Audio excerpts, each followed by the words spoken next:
I had so much overflow last time. I'm definitely gonna have overflow here. I think I want to see how much I can actually pull over before I move the mixer and setup.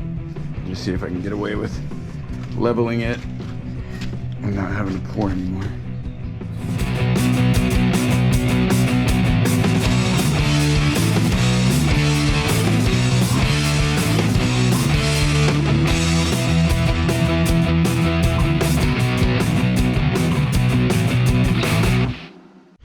All right, there goes 2 slabs in 2 days. I'm proud of myself. I'll probably come back through a couple more times to smooth it out.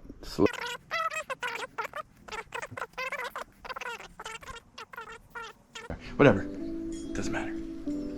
I'm happy.